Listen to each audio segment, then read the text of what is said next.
amigos de CGI, soy la profesora Alexandra y en este video vamos a repasar un poco de cómo se usan los complementos indirectos con el verbo decir, to say or to tell. So how do we use indirect objects with this verb? Okay, aquí tenemos un pequeño ejemplo. Se lo dije, I told you so.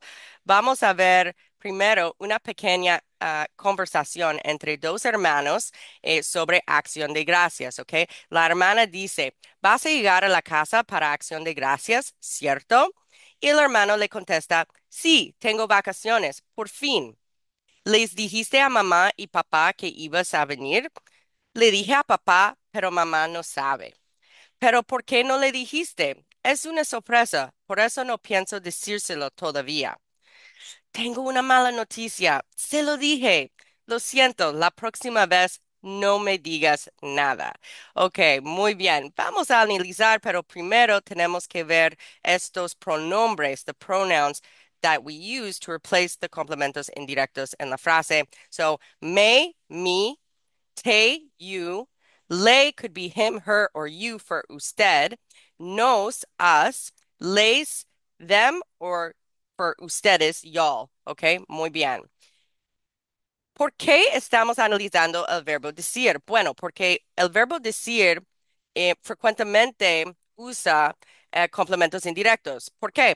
We always say something, algo, to someone, alguien. Entonces, algo es el complemento directo, the thing we say, and a lot of the times it's implied in el verbo, no? We don't use necessarily a direct object pronoun there, but it's implied.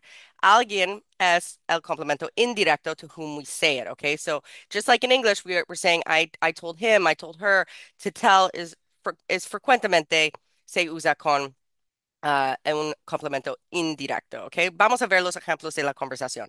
Les dijiste a mamá y papá. Did you tell them, les for them, mom and dad? Now, aquí estamos, we're doubling up for clarification because posiblemente es confuso. Who are we talking about? So en español, the tendency is to siempre usar the pronombre, and then if it's unclear because it could be ustedes or it could be, them, right? Y'all or them, then we would add who, a mamá y papá in the same sentence, okay? Le dije a papá, the same. I told him, dad. So again, it could be confusing. Are we talking about mom? Or are we talking about dad? Le dije a papá, I told him.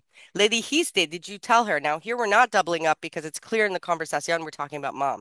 Le dijiste, did you tell her? So le uh, replacing a mamá. No pienso decírselo. I don't plan on telling her about it. So aquí tenemos dos objetos, el completo, el complemento indirecto y el complemento directo. Aquí say is actually lay, but we can't combine lay and low here, okay? So whenever we have two object pronouns that start with L, we can't combine them, and the object, the indirect object, needs to change to say, okay? And low refers to about it, the thing we're talking about, okay? So here we do have something to refer to that, what we're talking about. Are you coming for Thanksgiving or not, okay? And of course, it's verbo infinitivo, so we tack it on to the end. No pienso decírselo. Okay, ya se lo dije.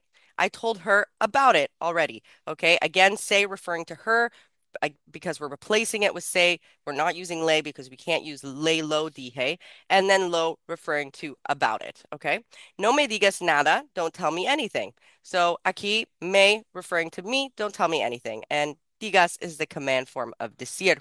Okay, entonces hay otros verbos también que podemos usar los complementos indirectos y todos estos verbos tienen algo en común con decir. Es decir que estos verbos, it's the same. There's always something you're saying to someone, okay? Preguntar, to ask a question. Le pregunté al profesor. Contestar, to answer something to someone. Le contesté al profesor.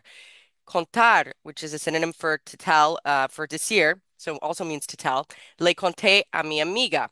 Gritar, to yell, le grité a él. Okay, so todos estos verbos también es muy común y frecuentemente usamos un complemento indirecto y muchas veces usamos estos pronombres, ¿ok?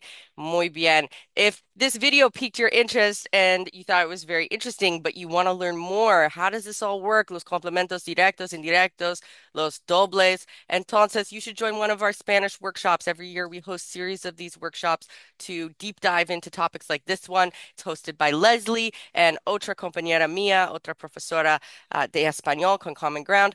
Entonces, if you're interested, make sure to sign up to our email list to get all the dates and registration and all that good stuff. And también, we also have a nice PDF here, a worksheet you can work through with verbos like, well, el verbo decir and otros verbos similares that use those complementos indirectos. So make sure to download that as well and work through that, okay? I hope this has helped, and we hope we see you in the workshops. Nos vemos.